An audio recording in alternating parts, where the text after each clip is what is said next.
Le parfum Terre de France, 100% des bénéfices au service de notre pays, présente... Ici Sud Radio. Les Français parlent au français. Les carottes sont cuites.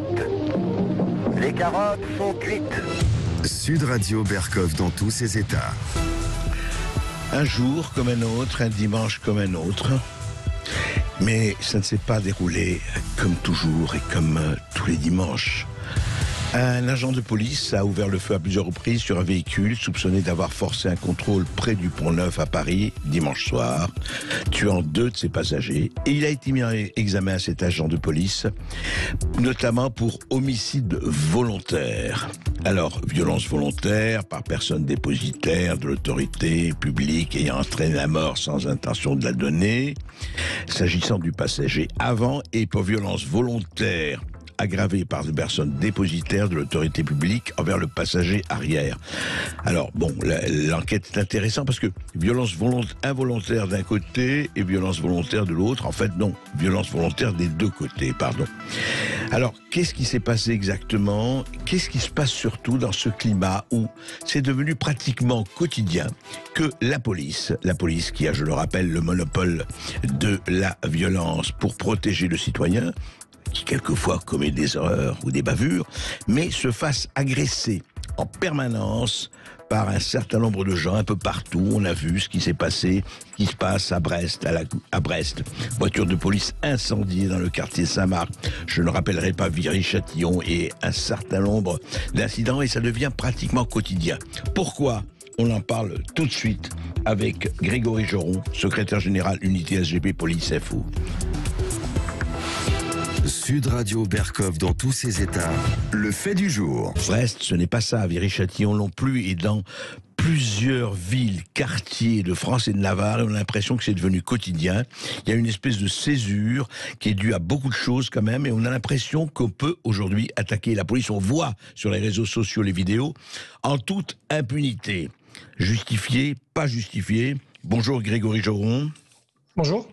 Alors vous êtes secrétaire général, je le rappelle, unité SGP Police FO, et donc vous avez réagi, d'ailleurs vous avez fait plusieurs tweets justement sur cette affaire, sur ce qui s'est passé, sur cette tragique affaire du Pont-Neuf. En fait, le problème est-ce qu'il y avait quelque part ou pas, selon vous, légitime défense dans cette histoire du Pont-Neuf ? Je me garde très bien de prendre une position aussi tranchée que ça, étant donné que j'ai pas énormément d'éléments, ou en tout cas pas tous ceux qui sont en possession, j'espère, du magistrat.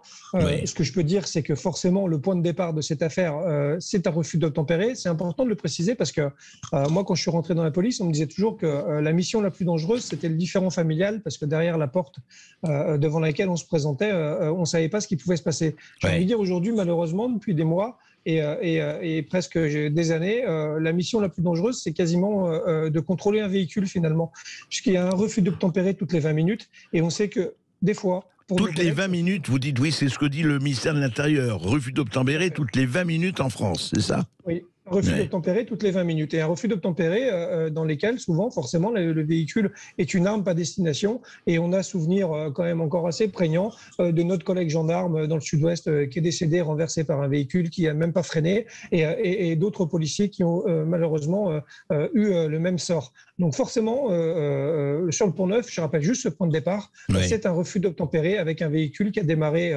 en trombe lors du contrôle des policiers, qui a fait donc qui a eu pour résultat en effet d'ouverture du feu de la part de mon collègue. Donc c'est ce que je peux dire simplement à ce moment-là de l'enquête, et j'irai pas beaucoup plus loin parce que je suis pas juge d'instruction. Bien sûr, et il y a eu 2 morts et il y a les suites. Bien sûr, on ne va pas et on va suivre, la justice suivra son cours. On l'espère en tout cas. Mais qu'est-ce que ça veut dire aujourd'hui ? Alors moi, justement, de façon plus générale, Grégory Joron, Qu'est-ce qui se passe, en fait, depuis quelques années? C'est pas nouveau. Mais enfin, on a l'impression aujourd'hui que c'est presque devenu un fait divers. Je veux dire que voilà, que la police, dans certains endroits, alors on va pas parler des quartiers, territoires perdus de la République, mais on entend toujours la même, si c'est, j'allais dire chanson, mais c'est tragique, la même antienne.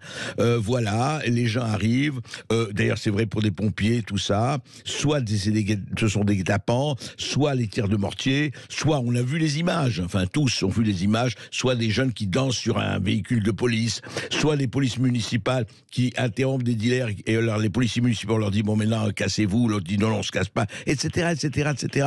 Alors, qu'est-ce qui se passe? Est-ce qu'il y a quelque chose où on a l'impression que la police, pour parler très franchement, c'est un éducateur qui m'a dit ça, la police devient un clan hostile, comme un autre clan hostile, et il faut, pour certains, je dis bien pour certains, bien sûr une minorité, mais enfin une minorité très agissante, il faut la combattre comme un clan ennemi.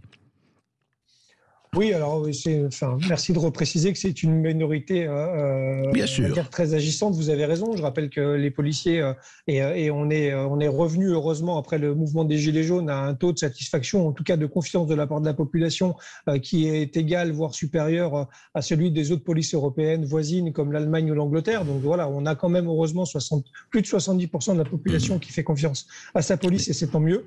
Reste en effet une partie de la population et de délinquants ou d'endroits, entre guillemets, où en effet la police est considérée comme une bande adverse, tout simplement parce qu'il y a une contre-société qui à cet endroit-là a pris forme. C'est souvent sur fond de, et vous le savez, de trafic de stupéfiants, mais au-delà de ça, de manière, allez, on va dire un peu plus globale, d'abandon clair de certains quartiers, et qui fait qu'aujourd'hui les seuls représentants de l'État qui y mettent un pied, ce sont mes collègues en uniforme et en véhicule de police, et dès lors qu'ils y mettent un pied, finalement ils sont considérés comme étant des ennemis. Et ça donne en effet malheureusement quotidiennement ce qu'on peut voir, à savoir des attaques au mortier et divers projectiles, des remises en cause systématiques de l'action de police sur place, et des situations extrêmement difficiles pour mes collègues. Ça, c'est en effet la réalité. Oui, mais alors justement, au-delà de la réalité, au-delà des chiffres, bien sûr, on peut donner tous les chiffres. Le problème, c'est qu'il y a quelque chose qui va au-delà quand même, Grégory Jorion, on le voit.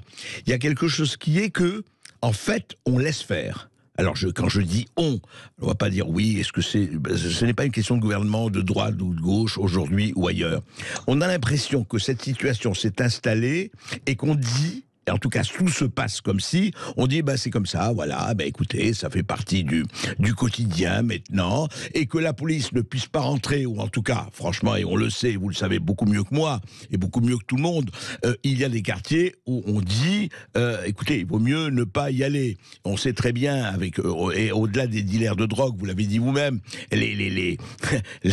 presque les passerelles de douane, je dirais, hein, les barrières, etc., etc. Mais surtout, il n'y a plus ce côté qu'il y a eu après Charlie Hebdo, etc., où les CRS étaient applaudis. Alors effectivement, vous dites, les gens c'est pas une question qu'ils aiment ou qu'ils n'aiment pas, ils respectent pas leur police.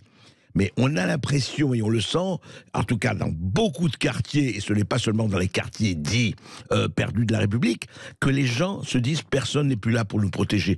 Vous savez, c'est un ressenti.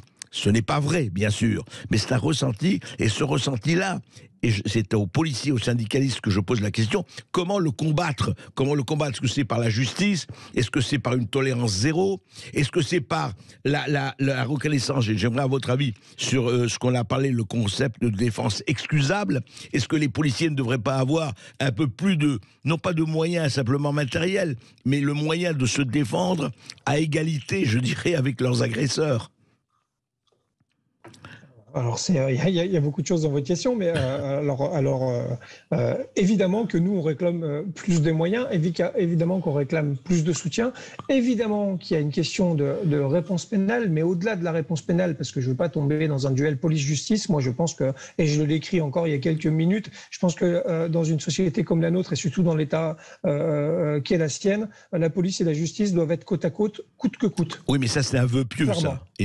C'est un vœu pieux, mais... Oui, il ne l'est pas, vous le savez très bien qu'elle ne l'est pas. Mais vous savez, monsieur, tous les jours, les policiers travaillent avec les parquets, et tous les jours, ça se passe quand même heureusement plutôt bien. Et malheureusement, ce qui fait souvent qu'on est dans cette situation-là, c'est quand même de la responsabilité de nos politiques. C'est ça la réalité. Ah ouais. Parce qu'aujourd'hui, si on manque de réponse pénale, c'est pas tant, je pense, parce qu'il y a une volonté de la justice de ne pas bien fonctionner, c'est justement parce qu'elle n'a pas du tout les moyens de fonctionner.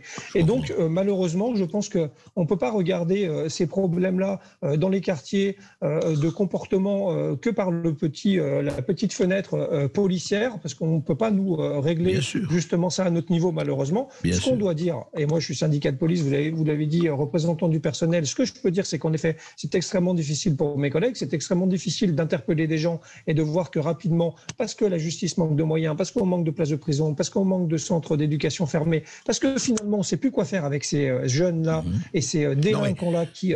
Excusez-moi, vous venez de le dire, pardon, on manque surtout de volonté politique.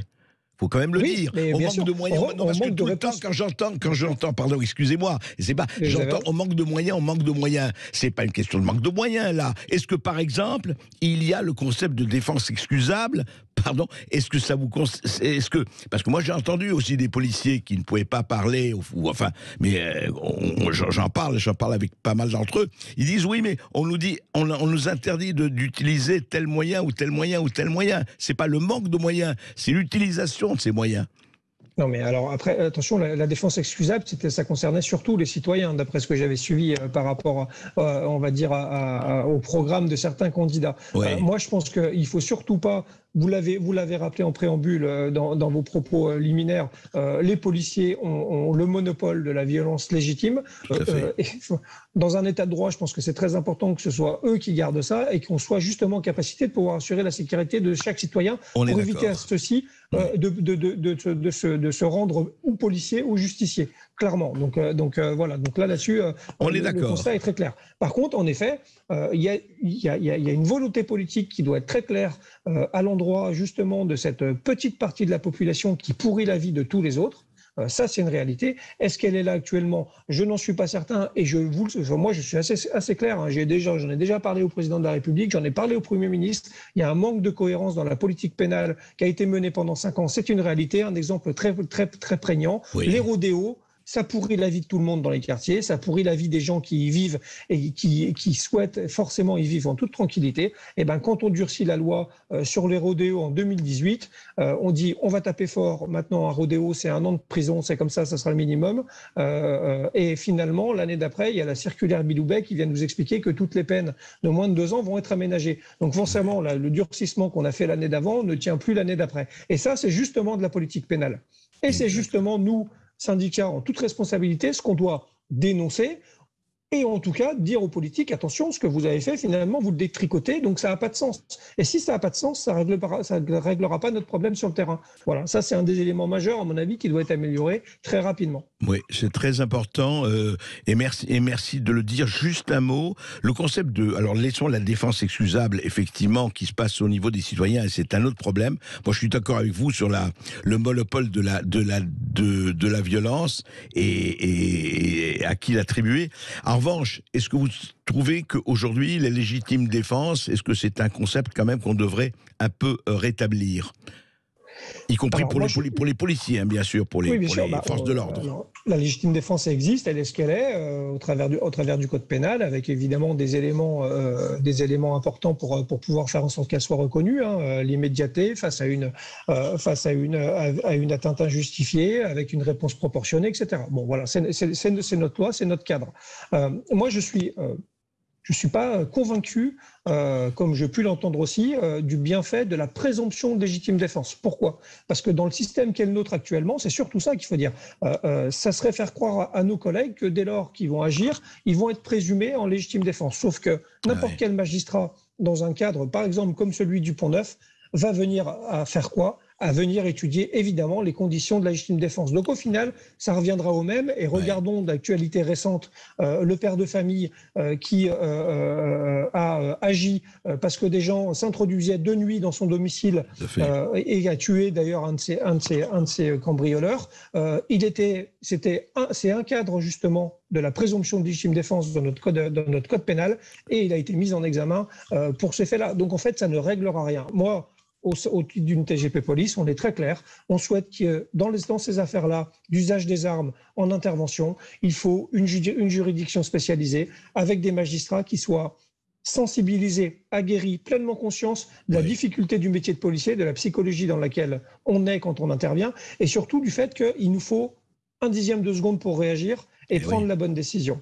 Et donc, nous, on est pour cette juridiction spécialisée. On est pour, évidemment, un autre traitement, parce que quand on est policier, je reprends vos propos et vous avez raison de le marteler, on a le monopole de la violence et donc de la force publique.